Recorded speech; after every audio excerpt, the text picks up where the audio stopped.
Hello everybody, welcome back to the 1% Better Recruitment Podcast. I'm your host Charles Kiriakou. Today I'm joined once again by Sachin Ruparelia, who's the CEO of Camino Partners. Camino Partners focuses on placing non-sales people like myself into recruitment businesses.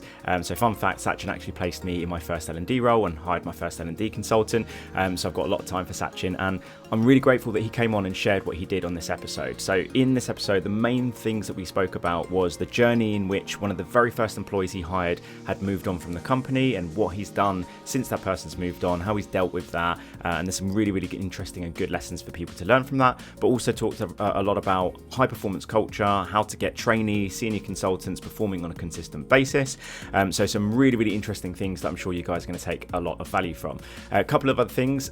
So you make a lot of mistakes doing podcasting, right? So unfortunately the mics weren't working, so all of the audio is coming through the camera audio. So I've had to work my podcast magic, and the audio sounds a lot better than what it was. But if it is a little bit janky at points, it's because I've had to use a tool to make sure it's all good. Finally, we've got the official podcast website up and live, so you can search keywords and find all your favorite episodes on there. So make sure that you are following or subscribing on whatever platform it is that you listen or watch podcasts on. That's enough from me. Let's get into this week's episode, and I hope you enjoy. Hello everyone, welcome back to the 1% Better Recruitment Podcast. I'm joined again by Sachin Ruparelia. So if people haven't listened to the episode I did with Sachin, oh god, it was over a year ago, haven't it? It was still a while. It was the first ever one that we did in the studio. I'm joined again at your new office, Sachin, so thank you very much for inviting me here. Again, for people that don't know who you are, which probably is very many people in this industry, just give people a bit of an from it. I'm very flattered. We have a couple of businesses. So Camino Partners was the original business that places people like Charles in his previous career, so accounting and finance, and then all the other non-sales roles into recruitment companies. And we've been doing that for about 14 years in some capacity, actually prior to that previous business. But the network has grown, and that's our focal point in that space. We more recently, Jan 2020, launched a business called Camino Search. Where fortuitously, that has been a strong market choice for us. We place finance, so CFO, C-1, C-2, quality office of the CFO, and then corporate development, M&A roles into private equity-backed tech and tech-enabled and wider business services businesses. So a little bit of a mouthful there, but we service the private capital ecosystem with the Camino Search and interim and perm. On the Community Partners side, service the recruitment sector, but the non-sales wise, also. As I said, go watch the first episode that I did with Sachin. It's very different to what we'll talk about today. But in this episode, we're going to talk a lot about the journey you've been on in the past few years or so, and a lot around, how businesses can really manage that consistent performance and help the top performers stay at the top, essentially. But you've obviously been through a bit of a change in the business in the last couple of years. Before we click record, I said, I asked if you were comfortable talking about it, but I think it's important, right? Because a lot of podcasts, not just the recruitment ones, like they all talk about sunshine and rainbows, and they don't necessarily open up about the hardships and difficulties. But yeah, obviously tell us a little bit about kind of what happened in the last year or two. Yeah, as I said, we're still waiting for the sunshine and rainbows following the change. But I think the key thing is as businesses evolve and change for us, one of our values is ever evolving and having to adapt and evolve. I didn't necessarily expect to adapt and evolve as much as I had to this last year or so. The long story short was we had a junior partner of mine who was my first ever hire, one of my first ever hires, a brilliant guy who helped we actually came to me with the idea of launching Camino Search in Jan 2020.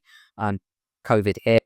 We then came out with the blocks flying in Jan 21, much smaller business, and actually the growth was fueled largely by the Camino Search brand and fantastic market choice. Harry Houston is the guy, and kind of got a lot of time, a lot of love for him, and have done, will always do.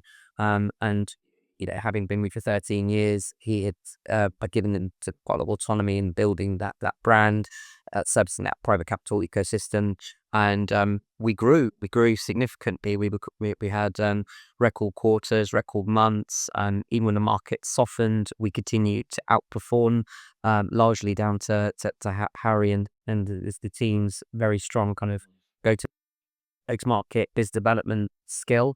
Look, last year he came to me in May and said, "Look, I'm now ready for a move. My best friend, Max, who he's got business partners with, want to set up a business together, focus on executive search for similar sectors. And I said, look, don't leave, do an MBO, buy out the large percentage of a Camino search brand.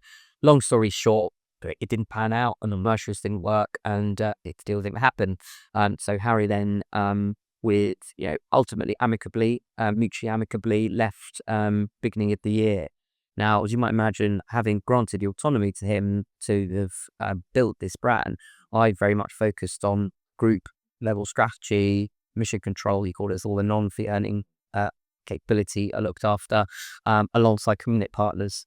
I still continue to be a strong rainmaker within that space, networking with recruitment business leaders and helping them build up and replace their key monthly earning people. So I've not been in the weeds. Harry had created some brought in some amazing people, and businesses that had flourished, but they were his people, a fair few of them. So when we announced the news of Harry leaving, we talked about, and Harry was nothing but a consummate professional throughout. But I expected change. As to how much change, I wasn't sure whether it would be as bad as it was. And old Clyde mindset was going to be worse than you think. And we spoke a couple of months ago, and I said, "I hate you. You arrive." So Harry then went and sort of moved into its select this new venture in February, March. I had started building around that. So I brought in a UK Europe MD, a talent director who's absolutely exceptional, a new non-exec who has been transformational for us, very high profile, high caliber lady called Tara Ricks, podcast. And so we went through a lot of change. We lost people. For a business like Camino, and anybody who knows the brand reasonably well has worked here will tell you, almost unhealthy levels of retention. We just didn't lose people, so it was a big shift and it hit people hard. Actually, gosh, there's people leaving, and we lost about 5 or 6 people in the business, and some of them was the right times, made sense. Some of them were Harry's people, and look, that they did what they needed to do. And I think the key thing is that I put my best forward, told the existing team that, look, I had a vision, I had a plan of where we were going. I'd come back at the coalface, really hands-on at group level, but also within the brands. Not necessarily doing a lot of business development in that brand, and I made you in the medium term, but right now, getting get close to people, telling them there's a place for them in our business, giving them a sense of purpose and direction, and then ultimately, if they didn't believe, then they left, and a few of them chose to do that. However, we retained a good group. So since January, February, I've been bringing in and trying to raise the average in our business. I consistently only hire people in our business. Very nice segue later into our performance side of things, but I only hire people in our business and I'm interviewing. Back in my mind is when I met the person, and during the meeting, I'll say, are they going to raise the average of the business? And if they don't, then I'm not right for us. So I've vowed that, and I've tried to stay true to that. But we brought in 6, 7, 8 people over the last 5 months. So I believe have raised the average. There's still ramp up time, as recruitment to get everyone really fully up to speed. But yeah, we've got some brilliant people in. I currently got a search out for a US MD as well. The UK business is starting to develop some rigor, and again we can talk about later. But sorry, a long monologue there, but just in telling you a little bit about it and what's happened, and we made a lot of change. The key thing is I've given good visibility of there's a sense of direction and purpose for us. Here's where we are, here's where we're going, and I want these people by my side to help grow it and achieve the ambitions that we have. Hey guys, quick one before we jump back into the episode. If you are a recruiter who feels like half your week disappears into admin, follow-ups, data cleaning, and jumping between several different tools, then listen up, because this episode is officially sponsored by Sourcewell.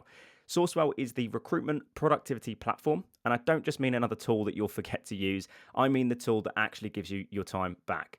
You can run your entire desk in one place. Outreach, sourcing, data enrichment, multi-step email and LinkedIn sequences, inbox management, and even call notes. It's all there, synced, automated, and according to their stats, recruiters using Sourcewell see 56% higher response rates, double the pipeline, and approximately save around 8 hours of admin every single week. If you're like me, admin as a recruiter is the devil, and this productivity platform really helps you save a load of time. So reach out to Sourcewell, go to sourcewell.com.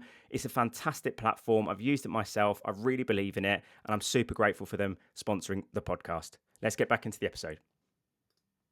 Yeah, no, fair. I mean, you see it often in football clubs, right? When like the manager leaves and then a bunch of players that were signed by that manager then go. I mean, obviously, unfortunately, as a Spurs man, you see that De Zerbi's just signed a couple of players with Brighton, and you know, that kind of happens. But what I find quite interesting, and I've known you for a very long time, when you told me what was going on, I had full trust that you was going to deal with that like really well, because I've worked in businesses before where a very CEO figure in the business leaves, and you must have seen this, like it's really toxic when that person is, they were never very good, you know, like the plaques on the wall of their awards get taken off, and it's like, what the heck? Like that person was a very senior person in the business, and I think that makes actually a bigger negative debt on the business of not handling that in the best possible way. So what specific things, like, because this happens in recruiting, right? Like what specific things have you learned through that process, or things that you've done that you can look back on and go, actually, if someone else is in that situation, it's kind of what helped?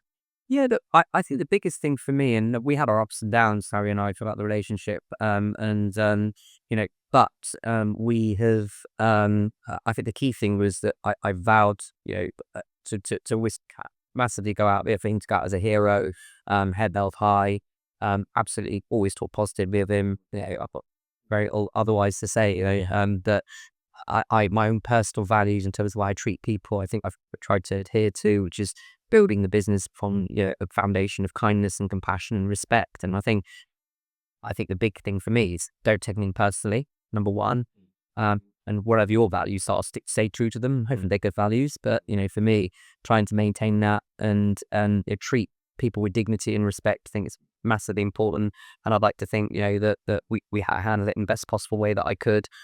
Always put Harry on a pedestal internally, even he's not around anymore, about the good times, but you know, on different iteration of our business, certainly no bad mouthing, and I just think people wouldn't take that well in our business if they was. I think I'm bitter and, you know, frustrated, and I'm certainly not. You know, I think it was the party was the right thing for both parties. Yeah, I think, yeah. Like I said, I've worked in businesses where like a senior director has resigned because they want to go and do their own thing, and it's just like really, really toxic. But then you're kind of walking around the office going like, well, what if I leave? Like, what are they going to say about me? And it just makes you feel like, why am I here? Yeah. Do you know what I mean? So like when I've worked in businesses where like a, you know, senior director has left, or, you know, senior bidder has left, or whatever it is, and they talk really positively about them, you start feeling like, oh, okay, they actually care. Yeah. And I think like this is one of the reasons why I do this podcast, right? Is to help elevate this industry. And I feel like there's not enough recruitment businesses out there that actually care. Do you know what I mean? I think the other thing, you're right, and I think that I think one thing you know me for a while, and what I pride myself on is trying to stay very humble and low ego, yeah, and I think that resonates throughout our business. And Harry was very much off that ilk as well.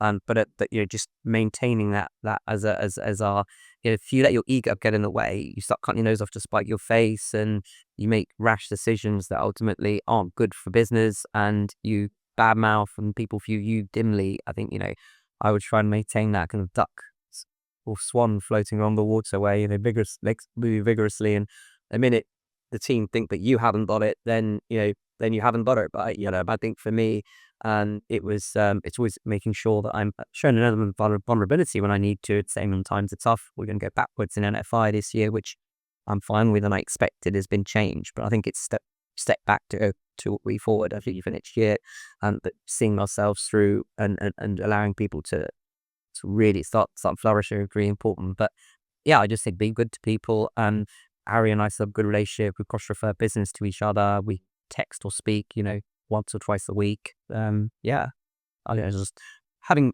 that, trying to maintain that relationship as much as possible after, I think it's quite powerful. Yeah, big time. And you mentioned a few things as well around like the communication to the team as well. We went for a big shift in our culture in my last company, the one that you placed me in, and we brought the company in to kind of help shift the culture, put some values in, and things like that. And we were having debates in like senior leadership meetings around what the level of communication we give to everyone across the business, not just like managers, but like training consultants, etc. And the people that came in explain, like, there's almost like no way you can over communicate. Like, you should be telling them everything. Like, if there is a dip, if someone's left and you said, but the NFI's gone down this area, you need to let everyone know. Like, they're the soldiers on the front line. You need to let them know everything. Do you agree with that? Totally. Yeah, totally. And I think if anything, again, people that know me, I probably say too much. I'm wear my heart on my sleeve, and I'm really open about things. And I don't believe there's any, if people are clever, they're not going to take any BS. They're gonna know that they can see, if things dropped and NFI's dropped and the rest of it, and we're still profitable for the year so far. But we're going to go backwards. But I'm really arrogant about that, and I explain why and what will happen and what we're doing to remedy that. I think that's the key thing. People need to know that you have a plan. So I absolutely, if anything, absolutely over communicate a lot. I think I just made sure people are aware of where we're at, what we're doing, the decisions we're making. There is a balance, there's things for the boardroom, there are things for the exec board to talk about.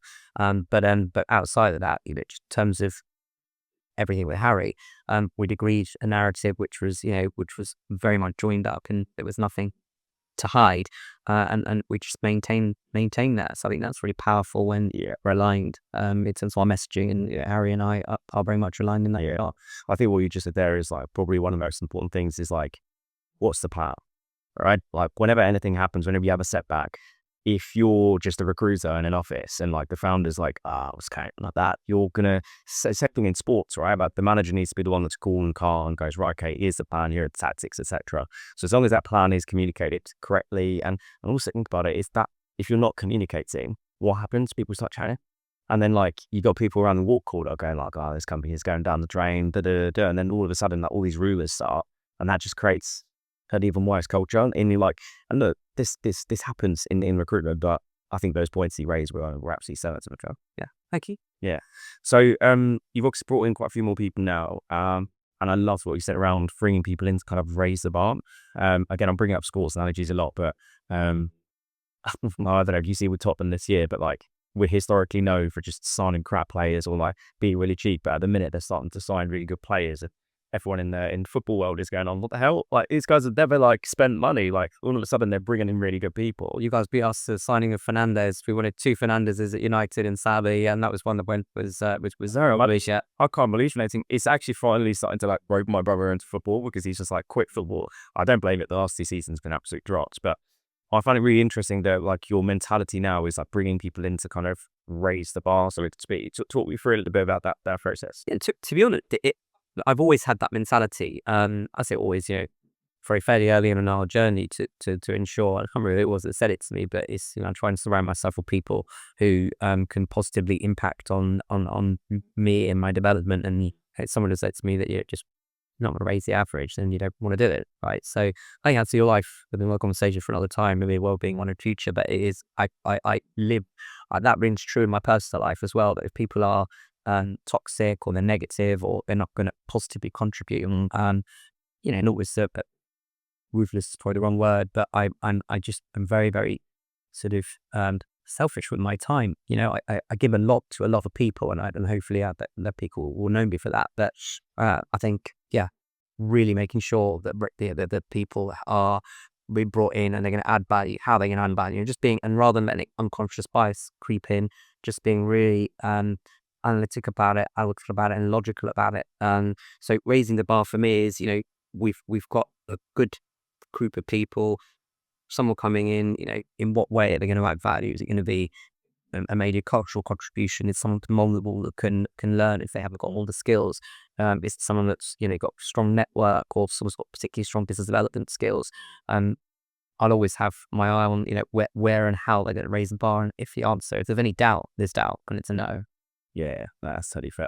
So when it comes to like going back a second, the people that you're bringing in typically like trainee level, they're quite senior, like what sort of level are you bringing in? It's been blend, but this year so far, apart from one US hire, everybody else has experience. So that's everything from a 1 year experience through to Darren, who's our MD, with 25 years experience, and everything in between. So I'd probably say there's a bit of a blend in terms of levels, but yeah, experience has been the focal point this year, really, because we have had the bandwidth to run and set up lots of academies. Leadership bandwidth is one thing that we're broaching, because one thing, in this new iteration of our business is really, if we want to scale and continue that amazing growth that we went through, we need to have infrastructure, and and so it's a bit of a blend in terms of levels of experience. But once we've got that infrastructure in place, we do have a pretty good blueprint when it comes to training trainees. Yeah. Talk about that for you. Yeah. Just on that as well, what have you noticed in terms of recruitment businesses hiring trainees versus experience? Because a lot of conversations I've been having recently, people are almost a little bit reluctant to hire junior trainees with like no recruitment experience or no sales experience. Well, what do you say? I think it's just, the reason I think is a sign of the times. I think the market has been tough. It's been, someone described it as a death by 1,000 cuts. It has been a long and painful dip post the boom that we had, the COVID boom. A lot of business started struggling from 23 onwards, and I think wrongly people are focusing on a pool of candidates that have experience. I mean, it's like anything. If you don't inject fresh blood into the industry, there's going to be problems, right? And AI is going to come in and try and avoid that, because I'm not very knowledgeable about AI, but it will come in and it's going to change the way we do our jobs, right? It is coming in to change the way we do our jobs, but I still believe that rookie focused model has been very, very successful for us, and I think it would be quite naive to not continue to hire and bring fresh blood into the business, but with the caveat that you don't set people up to fail. You should have an infrastructure and support mechanism to help people to get up to speed. In terms of what I'm seeing, I agree. I think it has been a switch to experienced hires. There's less academies these days. I do see some businesses, and incidentally, they're ones that I've put on the pedestal. People are doing well. That have continued to bring in. They've got a model where they keep bringing in rookies, and market's big enough for them. Then, and they've got cookie cutter in terms of how they go to market. I think it's a really powerful, compelling proposition, people don't come with bad habits. So there's lots of reasons to continue to hire those people. But in our business, we've got the experience, and bad habits do come with it. But actually, I've been quite cautious to explain the Camino way of doing things and try and iron those creases out along the way. And there's also people that come in and bringing in the new hires, bring a different way of working, powerful, compelling kind of networks that people have, and the way they operate. We're learning things from them as well. Hey guys, very quick one from me. If you know me, or if you've been listening to this show, you know that coaching is a huge passion of mine.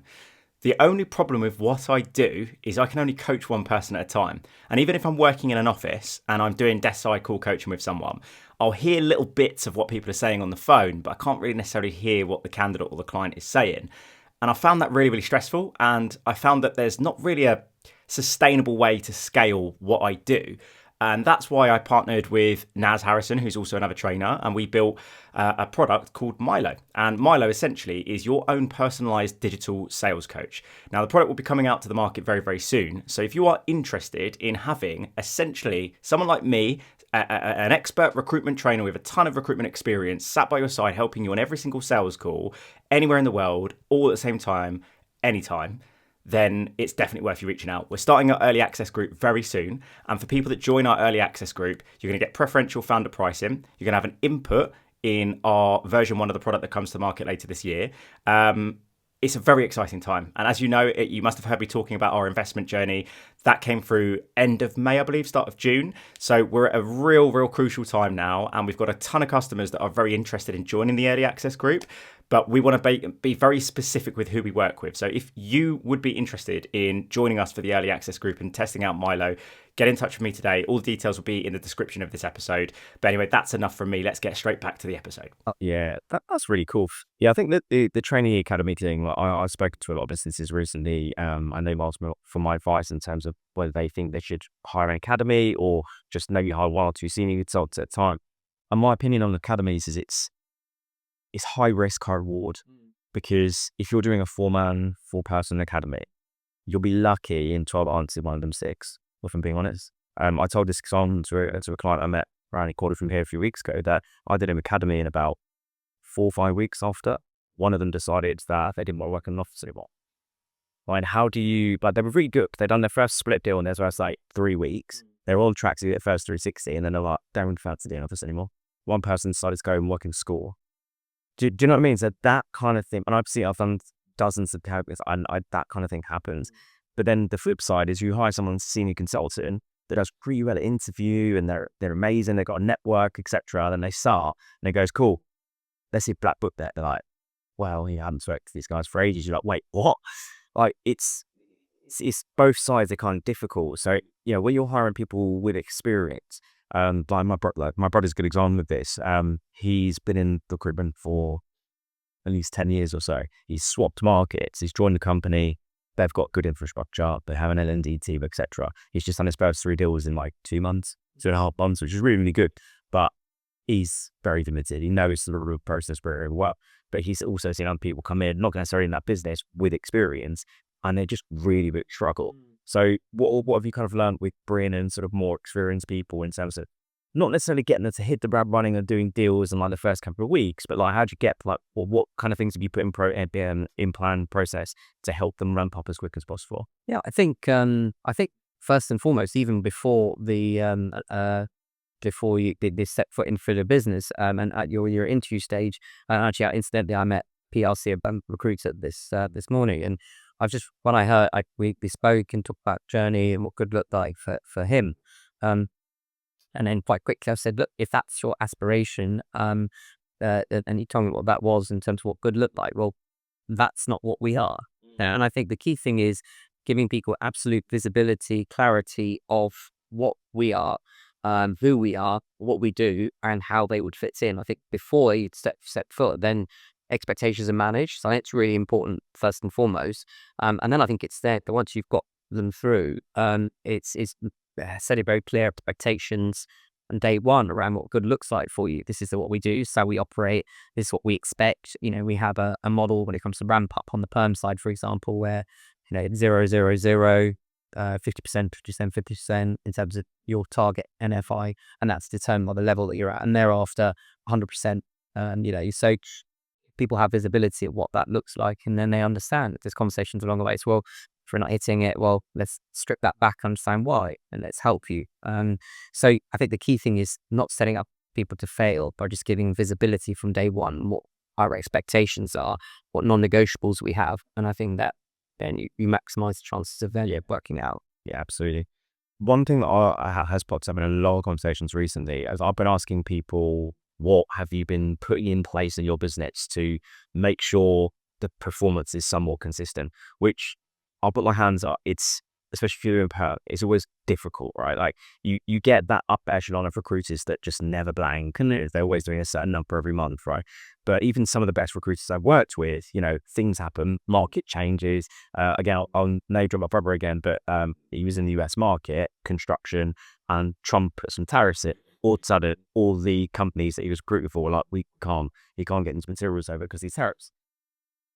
Like, certainly supply science right condition, like about it, macro conditions, perfectly said.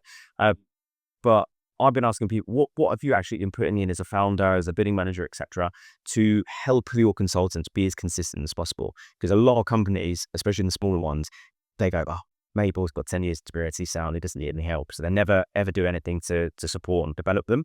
And I'd always, as a recruiter myself back in the day, I used to sit there sometimes and go, yeah, just because I'm experienced and I'm pretty good doesn't mean that I can't get better. Like, you've got this L&D person working with there. Like, can they not help me? Oh, you're great. I'm like, yeah, but I could get better.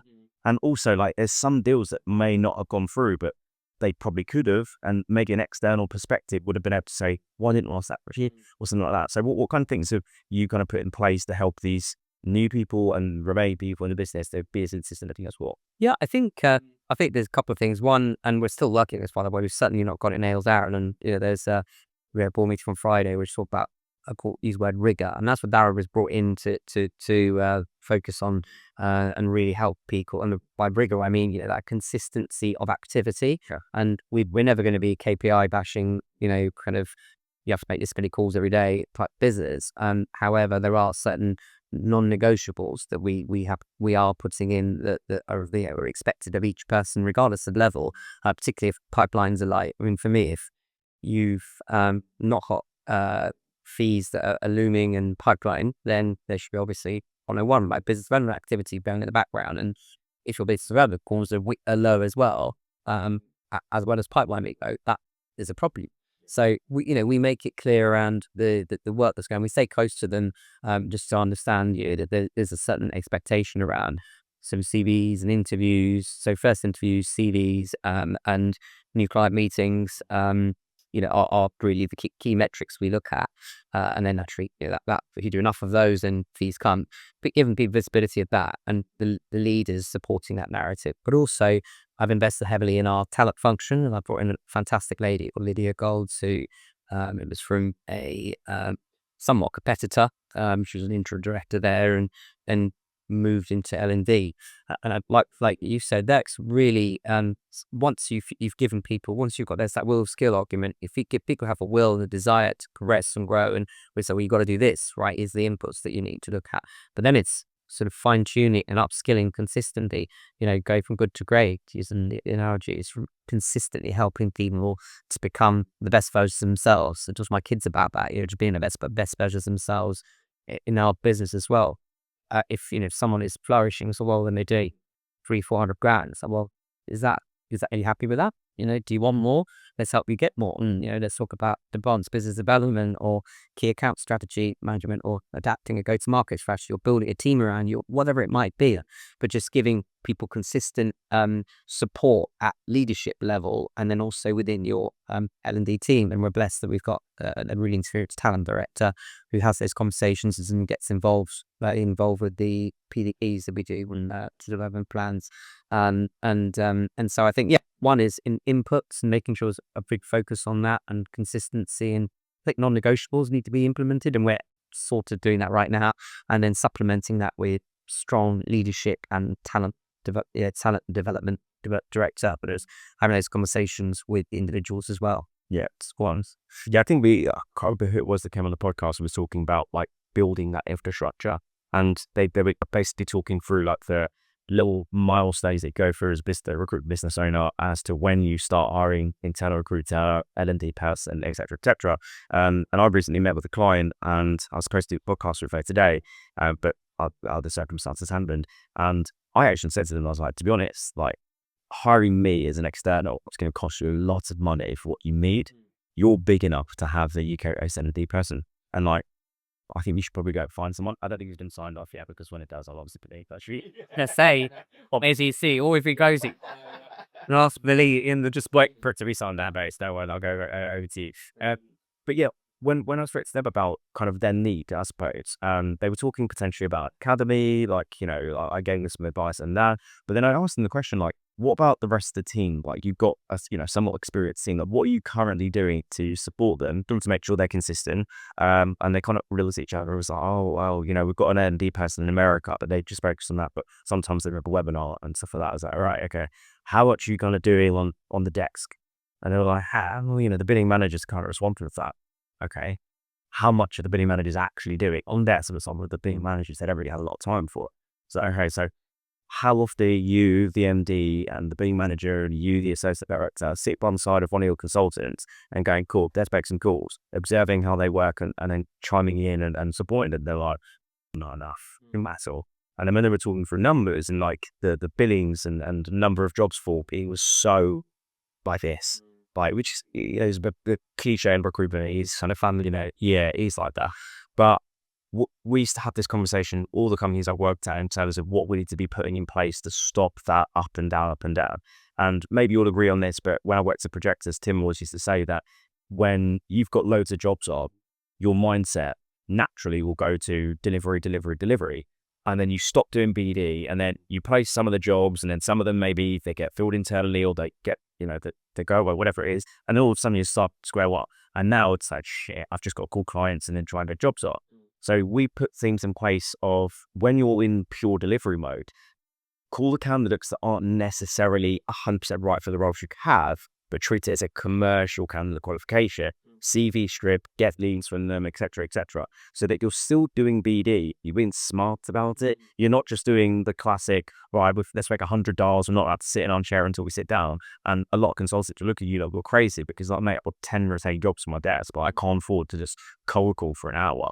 But I think that's a really interesting technique or kind of little strategies put in place to make people go, you can still deliver, like you still qualify candidates, but let's be honest, a lot of recruiters, when they are really hardcore doing a search, they're kind of always forgetting those commercial candidate qualification questions. They're forgetting to ask for leads because they're so keen to pitch them the job. What are things that you and your talent director kind of put in place to help people when, to kind of avoid that feast and famine? Yeah, it's an age-old problem, and it's be here now, be here in the future, I think. But I think we've the feast and famine side of things. I hit you with it. As you said, it's implementing activity alongside the day-to-day. It's not forgetting having rigor. Having those get sort of measurables around. Making sure there's consistency in how you get volume of the leads being obtained, how you getting the leads. Because obviously, to candidates, they're interviewing elsewhere, consistently building up the partner funnel. So you're kind of double-pronged approach to that candidate and generating leads. You're doing something for them. And as you say, there's commercial calls that you may, I think, quite powerful. But you continuously build a pipeline. I think the big thing just beyond that is actually having non-negotiables in place. It's quite a strong phrase, a European draconian, but having it being unacceptable that just because you're busy on roles, that there should still always be that minimum level of business development. And in reality, it's not always the case, but that's the golden goose for me. I want to get to a place where everybody in the business appreciates and understands this is the level of expectation, regardless of roles on. You need to be doing your, however much time on BD that you need to. We've implemented things around 10 before 10, which is quite nice. I still do them, but we're not hard on number of calls being monitored, but the things that encourage them to do. But I think at some point, if we want to continue to scale, we do need to continue to develop those non-negotiables, and actually, regardless of pipeline, that is be this done. And that's even just saying, look, when I'm saying to you, if you've got a couple of roles being picked up each week, it's when those couple of roles weeks drop off. That's there's a conversation to be had. Well, why not? Yeah. If you talk to all your candidates, you can maintain this high-level conversation supporting them. They should volunteer the leads to you. I used to get people like you texting me with leads, saying, "Hey, they're not right for me." But so just educating your candidates and doing more of that, I think is quite compelling as well. To if something's not right for you, let me know. And again, educating the team on that. And but it's hard. It's implementing those non-negotiables are almost a non-negotiable, but they're also quite difficult to implement because I remember I worked with this guy called Wadzi. I don't know if we'll end this podcast, but he's a funny character from the Northeast, and he pulled one of the largest orthopedic companies in the world, right? And basically they gave it all the European sales jobs. It was like one of the biggest accounts to do, and I think they'd have them on RPO to this day, right? And when we were looking through data and everything, they were like, right, okay, you guys is lacking on BD, like what's super like earlier auto caller, and it's like this joke, like I've got 20 jobs that I'm responsible for. I do not have time. No one has several on these roles. I can't do BD. And prior to him joining and prior to me joining, we had another account that was one of the biggest search boards BD companies in the world. And someone kind of sent something to one of the HR people, and we lost that contract. And the person that was responsible for that was his only client. So if you imagine this is kind of learning lesson is that just because you've got a giant account, something could happen. It could be Trump doing his nonsense. It could be someone saying something silly in the office and you lose it. So if you have nothing else, it's a high risk, high reward. If that goes smooth and it's amazing, great. You've got 20 jobs every month coming from that height. Fantastic. But if that goes, where did your pipeline? So that was quite challenging because when we were implementing, I think Ashley Weiss of the leadership trade come in and do a site with us, for Trevor Pinder come and do some bits, and he talks about non-negotiables he puts out full time.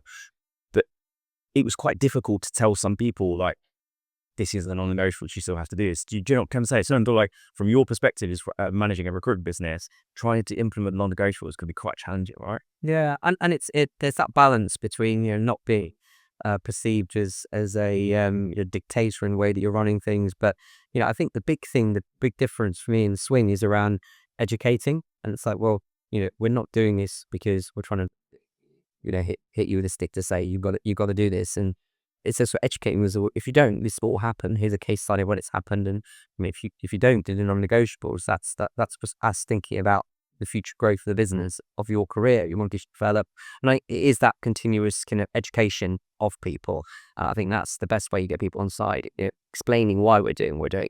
It's kind of, rather than the just do it because I'm telling you to, it's, this is what you should be doing and this is why we do it. And if you don't, and I think, again, it's got to be, it's a bit of an elephant, but consequences, there have to be consequences to repeated underperformance. And I think the other thing we haven't talked about yet is around, just making sure, and we're still working on this and getting it right, but having those minimum expectations around what good looks like. So what do you do if someone consistently doesn't hit them? There needs to be a very clear performance management piece in place. I was late to this meeting, I talked to our talent director around the non-negotiables and ensuring that people have visibility of what they need to do.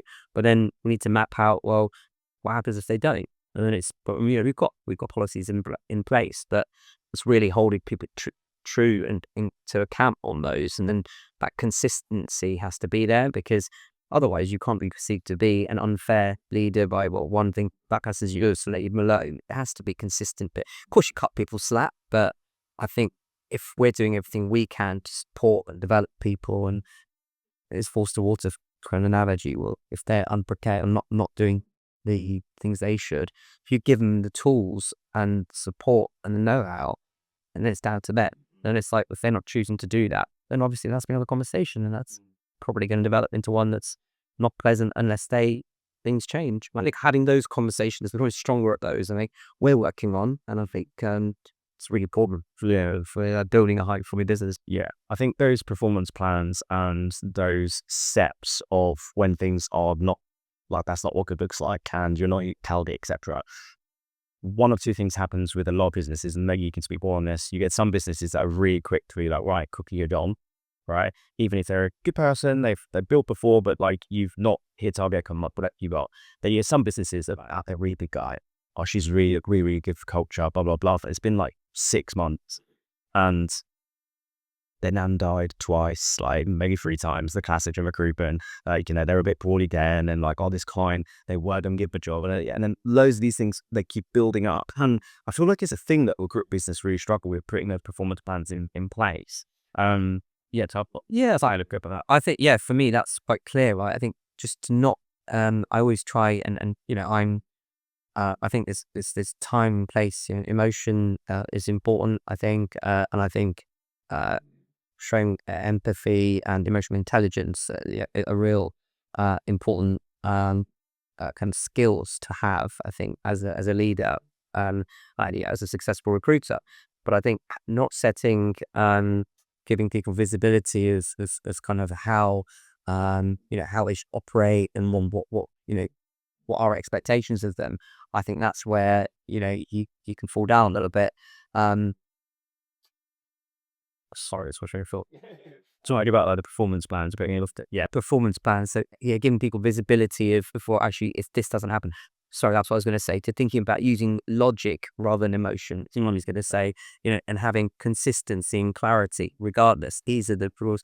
I think there's a flip side, that if you have this in place, this structure around how this, if this doesn't happen, then this is the escalation process, and these are, if it's a warning, compensation, verbal warning, and then however that escalates, which no one didn't end up being there. But if you've got visibility and a policy in place, this is what good looks like. Then you have to have those conversations ultimately. But if you see that somebody is genuinely been unlucky, you obviously have the ability to be a little bit flexible and explain. The narrative should be there at leadership level, and explain for the leadership demographic, well, actually, I'm going to give X a chance because all the inputs are there, all the work's being done. They work really long, hard hours, we're supporting them from an L&D perspective, and they're on the cusp of something good.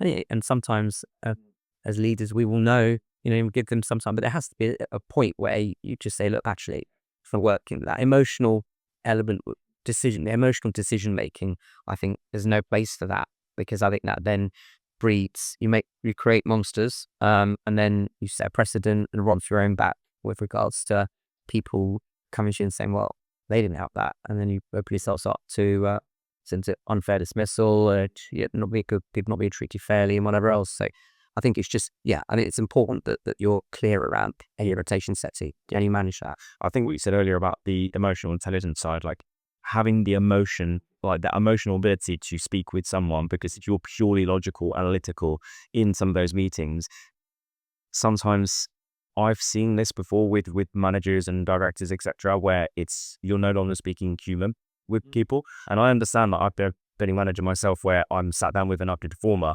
and I'm just pointing at the data on Cube 19 and go, just talk me through this, knowing full well they're underperforming and listening for excuses. And I'm just pointing at the data and going, look, if you keep doing this, this is going to be what's going to happen. And this is going to, well, I can't even speak. This is going to be what's going to happen, right? And then essentially you probably won't have a job in the end of it, right?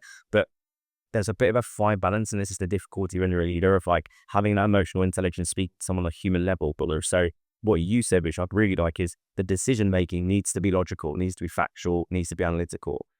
What I find interesting is businesses all have a different what good looks like. It sounds like you're a little still kind of on that journey in the minute, but like where do you come to in terms of like understanding what good looks like and how you convey that to people in your business? Yeah, I think, and it is, if you're in our business, we have different verticals, different levels we operate, and actually what good looks like within businesses can differ. But I think, activity, there are some expectations around activity and what is required from people. And I think rather than some people might make 50 business development calls, pick up one job, others might make 10. And I think it's then, and dependent on the individual, can be market determined. It's a candidate rich or a job rich market. And there's nuances, and I think we have to be appreciative of that. So it's certainly not one size fits all in our business, which does make things a little bit more complicated. But you're right, we are still on this journey, but it's the expectations around, having new client meetings. There's a number of new client meetings that one would have each week. And, for us, I think that's 4 or 5. It's picking up new roles, which, and again, kind of level, looking at put on the executive search every week. But if you're in board practice, but picking up 1 to 2 decent quality roles for the week, then that will also be, if we strip it back, if you not pick other roles, well, then we talk about how many development calls you're making, but we have to evaluate why this isn't happening. Are you making lots of calls that are not effective? Where are the leads? And then we are looking at leads if we need to. So we've got the data, and we're working on improving the quality of data, because I think if you haven't got that data, it becomes very difficult. And then talk about emotion again, you're not reacting with logic and with data. If the data speaks for itself, we talk about that trainee or recruiter that you're talking with, and so just showing them the data, saying, this data doesn't lie, and you know where it's going for why is it this high, because the excuses might come about. But it could also be because I had a really difficult, tricky search where I had to make 150 approaches directly on the phone to people last week, and there's a reason, right? But sometimes that excuse is a repeated excuse. There will be, there's obviously people continue to use those, but I think it's just being somewhat adaptable, depending on market and vertical. But I think also it's just then giving people that, here are the high level, the high level things that we need, and that's would be around the jobs being picked up at new client meetings. And if those things aren't being done, then obviously you can start stripping back on why not. Because if you haven't got the jobs and the meetings, then the CVs interviews aren't picked up. Yeah, that makes sense. Are you still up tools, by the way? Or are you? I kind of view it as doing favors for friends. I mean, I don't recruit. I don't have bandwidth to recruit anymore. I do miss it sometimes. I think the rainmaking is still, a bit quite less so this year than it's been going on. But I do enjoy rainmaking, and in the near future, I plan to kind of adapt my skills to service our BO search brand, which is really exciting. Learn a new market. It's scary, but exciting at the same time. And then I said, doing favors for friends. I've had a couple of good people, instead of L&D people, come to market where they know me, trusted me in the past, and I'll make a couple of carefully selected introductions and supporting them. But high level, and I manage expectations around. I can't be full time on, and I hate it. Safe Hades for phrase. And a couple of carefully set introductions to businesses I think might be interested in them. Yeah. The reason why I mentioned that is 2 things. When Tara came on the podcast, the whole topic was around building a sellable business. And one of the topics which she actually spoke about at that event that we went to was at what points the founder kind of steps away from, being the main kind of biller. As you see that a lot with smaller businesses. If the founder goes, then revenues are just down, right? But the second thing is obviously I know you do quite a lot of events, you're meeting loads of people all the time. I was just curious how that kind of works. Is it a case that you might be someone kind of pass it on, or how that works?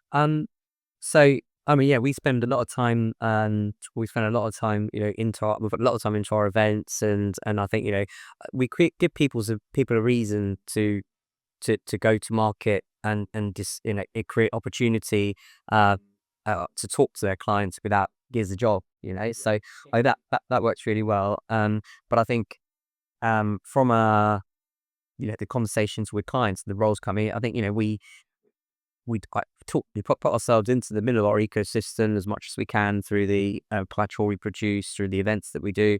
But I think there is that, I think people should still be, depending on the size of business, people should still have an oar in, and some feed of it. Or you all have brilliant people around you doing everything that you might be doing. Finding that rainmaking, once a rainmaking business developer, I think always a rainmaking business developer. I think people enjoy that, it's in your blood to do that. And so I love networking, and I always see opportunity when I'm meeting people. And then, absolutely, if I pick up an opportunity, I'll pass it on to one of the team and potentially be on a briefing call with them, etc. So I'll support that as much as I can. Yeah, that's better. Before we wrap up, go to our last question. I'm curious to get your opinion on this. I've often tweeted to a lot of people on the podcast about, we're not going to talk about AI, by the way, so don't worry about that. But we've spoken a lot about that. And the lady that I saw yesterday, she's been in recruitment since 85, built her own AI system for her business. She was very knowledgeable about that. But her stance was very much that this is a human job. And AI is basically the steroids for recruiters. So recruiters that are using AI will just beat average recruiters not using it, right? But we talked a little bit about kind of what are the skills that recruiters now in the age of AI, we're not even really in the revolution yet. It's not really happened, which is scary to even think about. But the thing that I spoke to her about yesterday was, we used to be told, face-to-face meetings, which, by the way, I get if you're doing the European market from London, or, US from London, and it is tough. You can still do video calls, but, if you can do face-to-faces, or even if you've got some business in America and maybe take an annual trip there to go and meet the customers and class for, I think that's going to be one of the biggest game changers for recruiters, upskilling in that human-to-human, shake the hand, look them dead in the eye, go for a coffee, that kind of thing. But then equally, you're still seeing a lot of recruiters that, as I've had many guests call it, tappy, not phony, which is mental, by the way, because my first ever job in recruitment, I was told every single day, this is a phone sales job. You are going to be on the phone almost 24/7, right? So I had that habit at Greg, but I'm seeing people like a little bit reluctant to do that, and businesses that are struggling, especially with like the trainees that are coming in, like, reluctancy to get on the phone and upskilling that human side of the business. So I'm quite curious to know from your sort of perspective, because your business, your networking events, you are a very human kind of business. Like, what things have you done to help your consultants get better at the human side of things?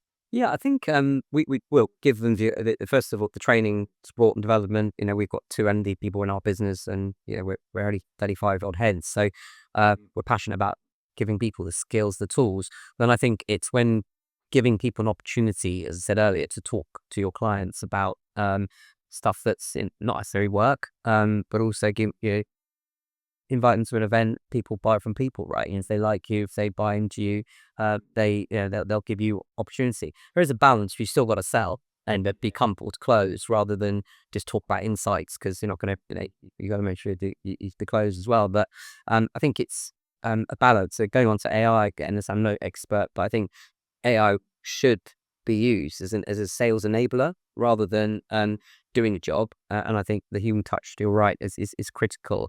And so that's why we want to do the face-to-face events. And even if it's global seminar webinar, we did with about 300 people on this amazing pricing webinar on the high-profile chap for Marcus Rivera.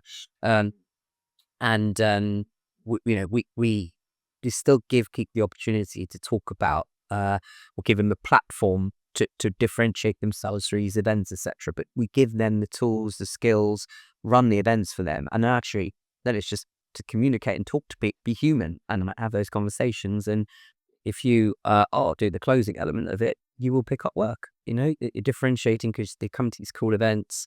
They and actually I'm not boring about a role, boring about presenting our global report to you.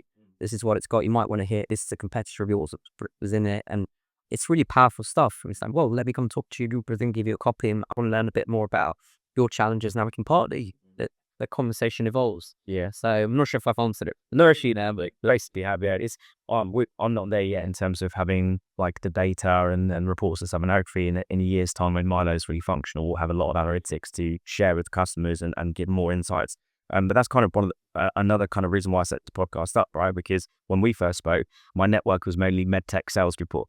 I didn't really have a network in recruitment besides you and a couple of friends, right? So 6 months into consulting, I was like, how do I get my name out there more? Like, I'm posting consistently, and that's fine, but I much prefer one-on-one conversation. Networking events are great, but you have like a 5-minute chance. Someone walks in the middle of Sachin and on someone's feet, you're like, oh, all right, cool, I'm off then. And a little bit weird, but with the podcast, like I was speaking to the new bar I'm coaching yesterday. I said my intro's. I thought to give you my intro because it's so unique, and not everyone has a podcast. But I always call clients up and say I'm calling for 2 reasons. I've got your worst possible time. They go, it's not the worst possible time. What are 2 reasons? I'm the host of 1% Better Recruitment Podcast and create a product that's going to change the idea of recruitment. Interested? Along those lines, anyway. People are like, oh, podcast. But it's been fantastic because I get to sit down with so many recruitment leaders and top performers, RecSec founders, L&D leaders, etc., and understand like what's actually going on in the market. And now we're coming up to 100 episodes. It's given me such a pool of data, I suppose, of like, oh, that's interesting. I suppose you should go and speak to Tara. You should go and speak to Rob. You should go and speak to Toby. You should go speak to Sachin, etc. And I've been able to just like refer people to people now, and it's been great to like learn about the industry and build good relationships. And it gets to the point now where I'm getting referrals from people that want to come on the podcast, not just for the podcast, but for business as well. So I think that's also a huge thing. And that, I'm sure I'm going to do a podcast with the Gig High guy on Friday because he's got a podcast as well. But I feel like that's another thing as well these days that like people should jump on. Yeah, podcast is a really, really good reading tool. Yeah, learning about market insight sharing, and then as you say, there's that. There's making sure. I think that we've got to be careful, and our business has been guilty of it. That just not just insights to the side, but then being able to warm them up, get a meeting, and then in that meeting you've got the FaceTime, the white as the eyes, as you alluded to. Then be able to close and say, look, well, how can we help the portfolio, or how can we help this fund? And I just having a compelling conversation. Yeah, absolutely. Well, look, I appreciate taking the time today. I really enjoyed this. As you know, the last question I end up every episode with is following today's episode. How can people get 1% better at recruitment? I think I gave the answer. I was trying to rack my brains and forget the conversation, but I'm a big advocate of. I think it's 2 things, right? I think number one, I think I did say this last time around, but it's ensuring that you are, unafraid to surround yourself with people that are going to add value to raising the average. They're not going to raise the average of your skill set and your experience, and being unafraid to do that in every area of your life, right? We talked about the therapy and training and everything else that you and I talked about last time around. And then work, surround yourself with amazing people. I've got blessed to be able to, I've got amazing non-exec, I've got people in my business I can bounce ideas off. I've got mentors, some of them good, extremely successful, I've got the phone to. Just being unafraid, you're cautious, they're not too many voices in your head, but good people around you, and just being unafraid to surround yourself with people that are better than you and more skilled than you in a number of areas, and just learning or letting them do it, right? Yeah. I think that's number one. I think number two, and I talked about it earlier, I pride myself on his values to about kindness, compassion, respect. I think nothing beats being good to people, and I'm a massive believer. I'm a devout Hindu, so believe strongly in karma, and I think pay it forward. So doing right by people and support, helping out wherever you can. And there's a phrase that an old friend of mine said was, a failure rather than a fiver. Just do stuff for people, and the work, the laws of the universe, God, whatever you want to say, will find a way to bring it back to you. I think being 1%, 2% better there. There's conversation, perhaps. Love it. And also, finally, not many people know this, but we spoke months ago when we were looking at building MILO, and you've obviously come on as an advisor, and you've been tremendously generous with your time, with your network and advice as well, because obviously you've invested in other RecTech companies before. Obviously from our perspective, we're buzzing to have you on the journey with us. So people might not necessarily know, but maybe just tell people a little bit about kind of what made you want to work with us and kind of what drew you to the project, really. I think that just, wrapping up nicely is it actually people fights people, right? And then you and Naz for a long time. I've bought into you as individuals and the work that you have done for the sector. Placed you into your first L&D role, and I placed with you as a client, and if we kept in touch, I think I'd like to always try to be available and support you where I can, and I've got to know you through those interactions well. So it's backing that, and that backing the people, I think it's really important. But I think the product that does what you're doing with MILO, I think is really, really exciting. I think there's a lot of stuff coming out. I get 5-6 calls about rec tech and things want to change my world, but I think what we're building, I say building at MILO, I think is really compelling. I think it takes away, you retain that human element of development, and you continue to do that through your L&D people. But again, it's that sales enablement piece. It automates the ability to quickly get people up to speed, and automates the way that people are developed, and it's consistent. You start having an L&D person on your shoulder at all times, telling me this is how to adapt this thing, and I think there's a bespoke ability to do that. It's fantastic. They're doing it with fitness well. Some people might know into my fitness. My wife was looking at these what they call these mirrors that the lady that was yesterday told me about that. Yeah, so should I look into that? It's like, please stop spending more. But it's in the same vein, like having that rather than a personal trainer the whole time. You've got this tool which is relatively cost effective, and especially in the early inception since the early inception is the product. I think again, change for industry, and so I put my name to it. I believe in it. Yeah, 100%, mate. I appreciate the kind words. I spoke to a business the other day that was like, this could replace L&D people, and I was like, I mean, it's that's your mindset, but like we showed this to a bunch of the L&D. As you know, the L&D community is quite a tight community, right? We showed a bunch of L&D people, and immediately they were kind of like, oh crap, is this going to remove one? And I said, no. Think about how useful this will be. You're an L&D person, right? You're going to go into an office and you're going to sit by the side of little Jimmy there, and you're going to help this cool coach it, but you can't help Sarah right over there because you're not working with her. But imagine if you could then finish with Ginny, go over to Sarah and go on to MILO quickly. Let's have a look at the most recent calls, pull up reports on those recent calls. Okay, this one here, because my biggest pet peeve is an L&D base. So my first ever proper coaching session, cool coaching session, pre-awarded cool coaching session as an L&D person. The first 15 minutes with that rapport building with someone that barely spoke English, and it was on cloud call, and I was like, mate, how long are you talking about this guy's dog for? And it wasted so much time. So if I had the ability to just go, okay, MILO, what specific part that you talk about leads? Oh, it was at minute 20. Okay, how many questions did he ask? How many times did he ask for X? How many times did he pitch?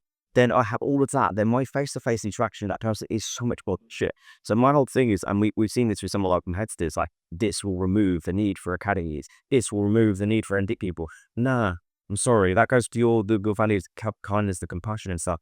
I'm an ND person. I'm a recruiter as well at heart, but I don't want to build something that's going to remove people. I want it to enable the ND people, and most importantly, help the recruiters get done better. I think it will enhance the way that we develop our people, and it definitely shouldn't be used as a substitute. Sorry, that's no bearing the carrot. Because it shouldn't be used as a substitute. We'll be using the product in due course, and I think that will act as a sales enabler for our too strong O&D team. I'll continue to grow that team out, and it'll just make them more efficient. It's like using Claude or any other LLM for your day-to-day use and becoming more efficient in your personal and professional life. This is going to be just a simple extension, or powerful extension of your L&D function. Yeah, 100%, mate. Well, look, thank you guys so much for your time. Love to come into your new office. Can't be going to your old office, so it's embarrassing. But yeah, this episode will come out soon, and for people that have made it this far, thank you very much, and we'll see you next week. Thanks so much for tuning into this week's episode. If you enjoyed, make sure that you like this video. If it's on YouTube, drop us a comment. Make sure you're subscribing and following on Apple, Spotify, whatever platform it is that you tune into this podcast. We have been releasing episodes every single Tuesday since September 2024. So super consistent. Couldn't do it without these phenomenal people that come on the show, and of course you that listen and watch every single week. If you or someone that you know are interested, I'm always looking for more people to come on the show, as long as they have got some passion and some value to offer our industry, in hopes that every episode we of course help people get 1% better in recruitment. Then shoot me a DM and we'll get you or whoever it is booked into the show. But thank you again so much for tuning in. Really appreciate all the support, and we'll see you next week.